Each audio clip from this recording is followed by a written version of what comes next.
Hello guys, welcome back to my channel. In this video, we will see how to find the string length. So let's start. I have opened a file over here.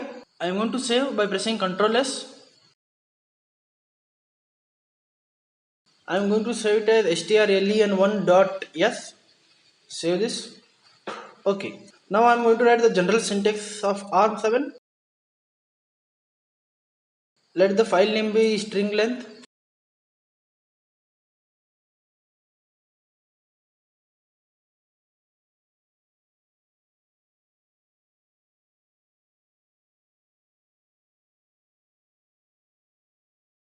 Now to find the length of the string, we need one counter.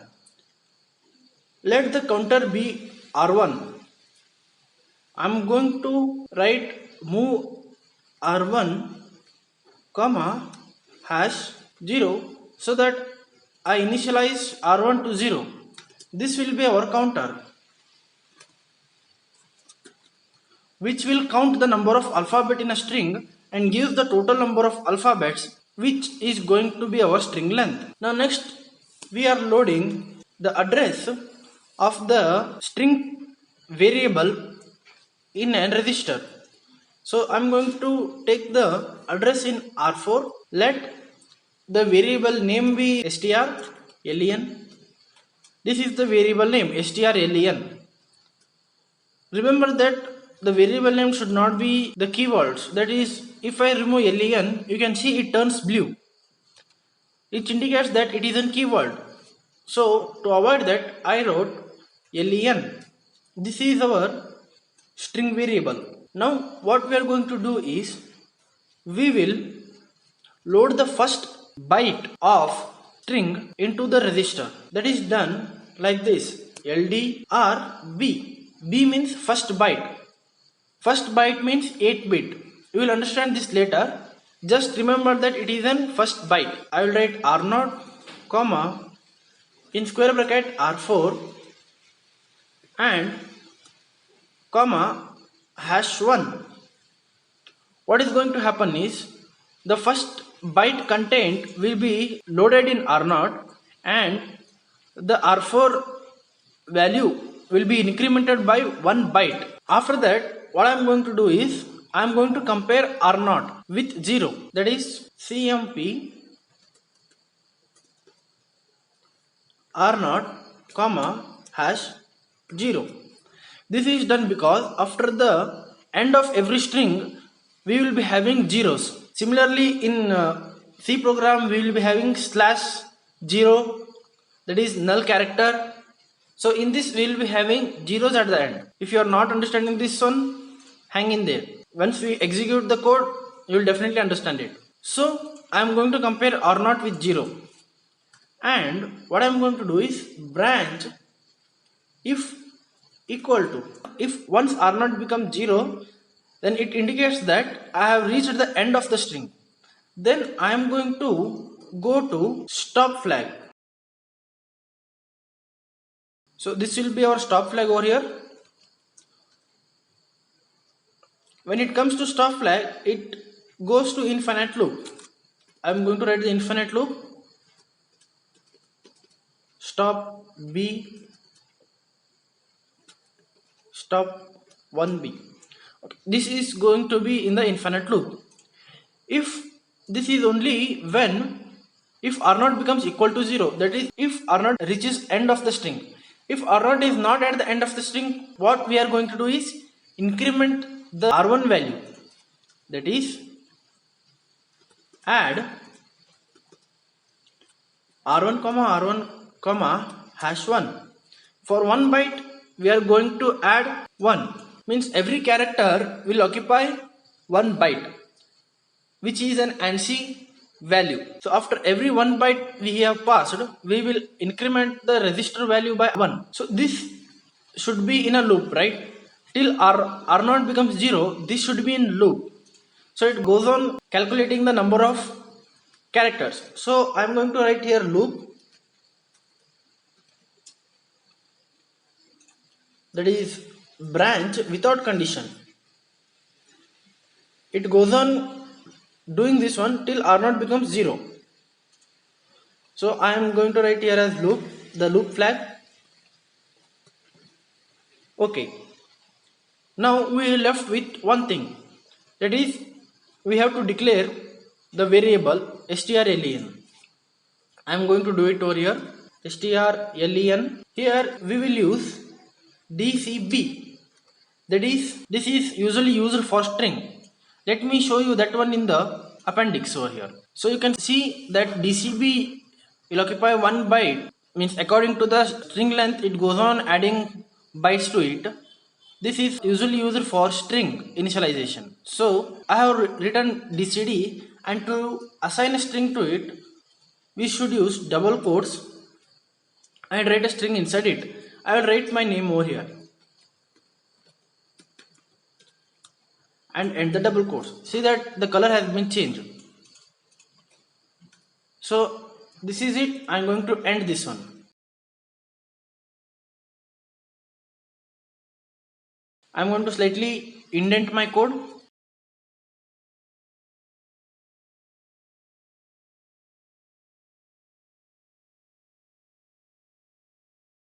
I am going to save it. I am going to delete the previous file over here.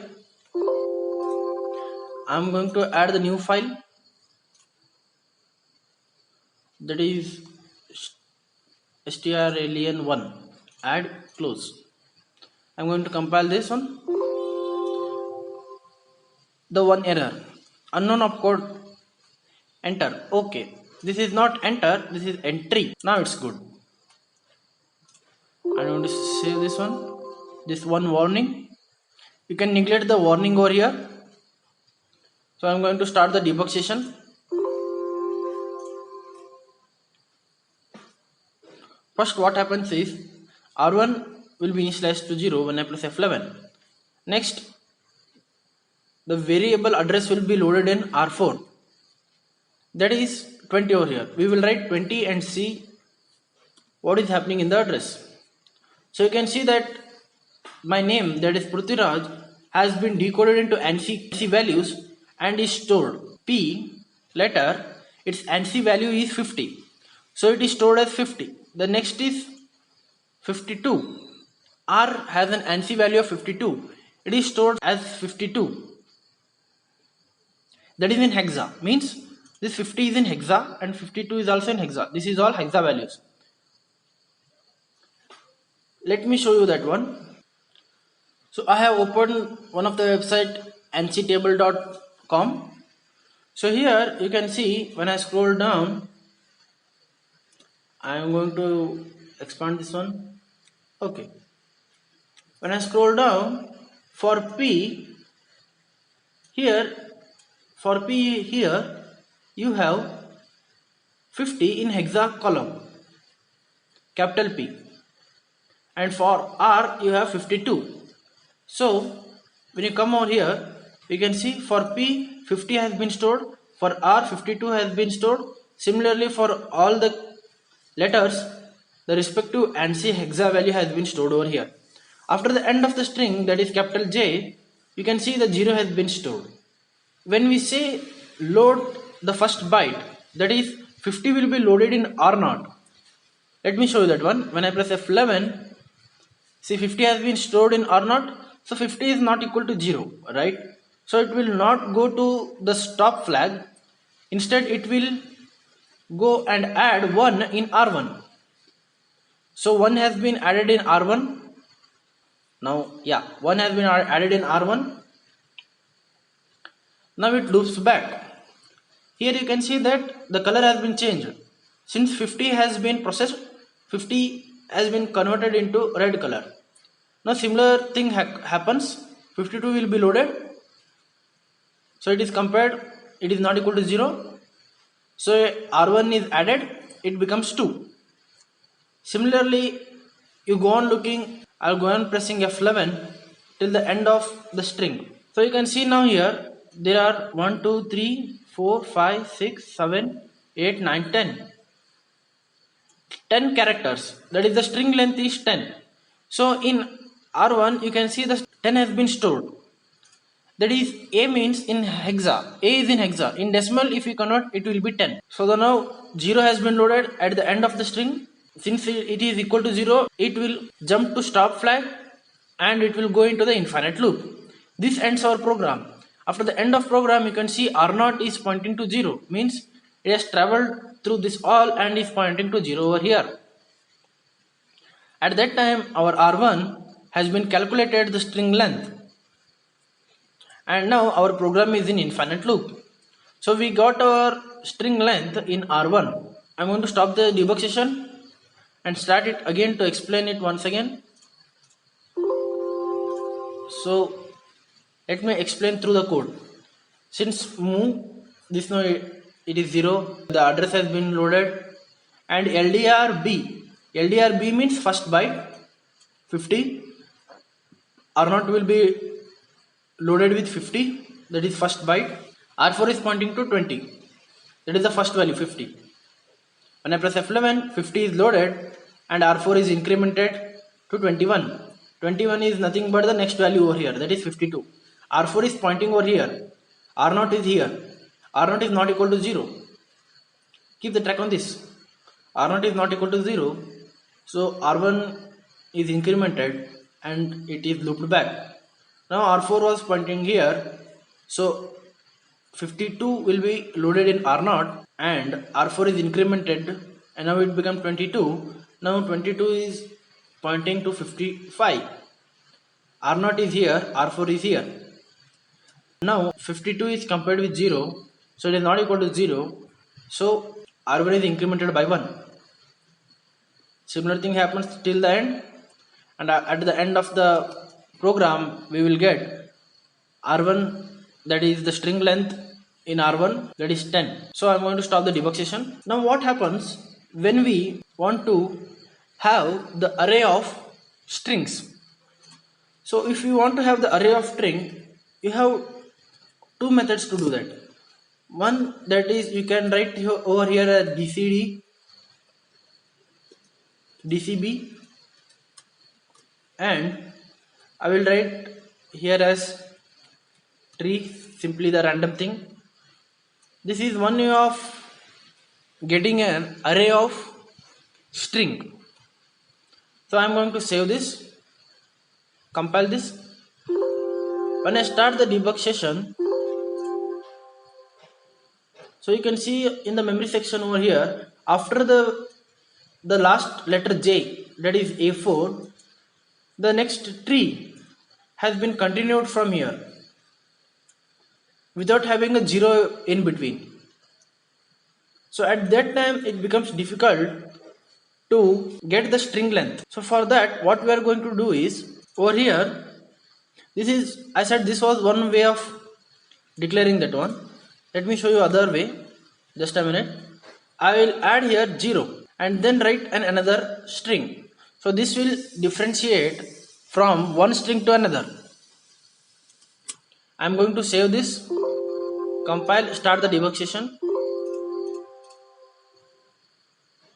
So now you can see that after the last letter J, we have got 0.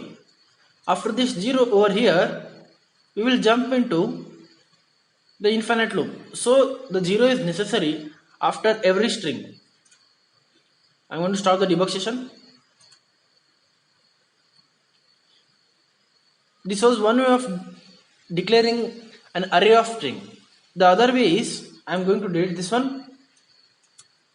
This is another way of doing that one. Here is the first string, here is the second string. Both the strings are differentiated by using an 0.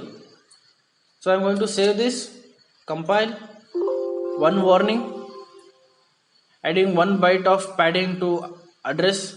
This you can neglect. So basically it is arranging these byte values such that the other instructions are kept in 32-bit.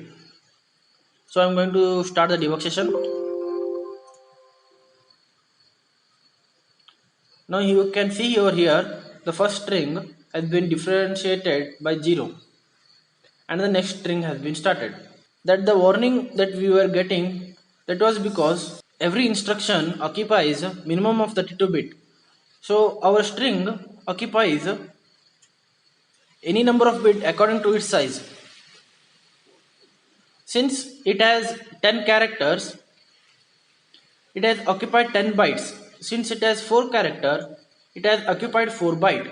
So the compiler makes its own decision to take care of that one, and it will only show the warning, and it will store the other instruction correctly with 4 bytes. This was it for this video. Then see you in next video again. Till then, take care.